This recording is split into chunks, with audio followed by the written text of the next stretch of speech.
After making landfall as a Category 3 storm, Hurricane Idalia cut a path across Florida, Georgia, and the Carolinas, resulting in widespread damage, flooding, and hundreds of thousands without power. And joining us now from Savannah, Georgia, is ABC senior meteorologist Rob Marciano. Rob, you've been in the thick of it. Good to see you. What's the latest on the ground?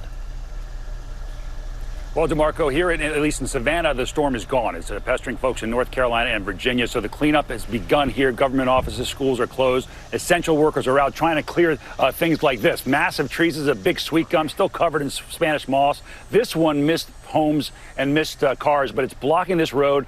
There's another one behind camera that's also blocking this road. So this is happening all over the city. They got to clear these out, like Dr. J said in the last segment, so that, you know, if there is an emergency of any sort, those folks can get to this area. So this is happening here across southern Georgia. Valdosta got hit real hard. And of course, the folks who live in the Big Bend area of Florida, they're dealing with downed trees, they're dealing with power outages, and they're dealing with the damage and cleanup from storm surge. So it's going to be a long process for sure, guys. Rob, I know you've seen a lot of hurricanes. I'm curious, how big was this storm? Well, size was small, moderate size, but it was, as you know, it was an EF4. It was a Category 4 and then a Category 3 at landfall, which means we had winds to about 125 miles an hour. As far as the ground truth is concerned, what we measured, 80 to 90 miles per hour. So in essence, it's like a big, EF1 tornado or EF0 tornado coming through and going up tens of miles or hundreds of miles inland.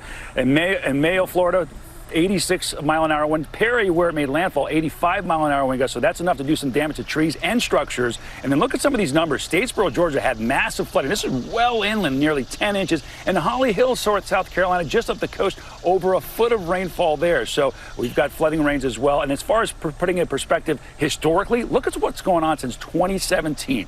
We have no fewer than 8 major hurricanes that made landfall along the Gulf Coast states. And certainly climate change has a role in this, because we've seen a lot of these intensify rapidly. This one did that as well, and these are the ones that do the most damage. This one went into the Big Bend area, which, it's not as populated in the area, so it's not as catastrophic as it went into a big city. The folks who live there and along the path, they don't want to hear that for sure, but as far as a place like Tampa and Tallahassee, they got relatively lucky. And Rob, for those who are still concerned, where is Idalia headed to next? Trying to get it out to sea, DeMarco. Right now, we still have warnings and watches that are posted across parts of North Carolina and Virginia. We'll still have a bit of a storm surge there.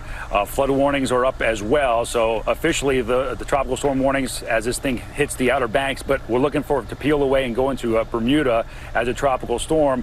But this is not the only storm out there. We've got this one, we've got Franklin, we've got a whole family of them out there, Jose. So this is really churning up the waters in the Atlantic. So folks up and down the East Coast are going to deal with wave heights of 6 to 11 feet, dangerous rip currents, and coastal inundation right through, as you know, a holiday weekend. A lot of folks going to the beaches this weekend, so everybody certainly needs to be careful, even if you're away from the storm zone. That's the best advice. This system is far from over. ABC senior meteorologist Rob Marciano. Rob, thank you, and good to see you as well.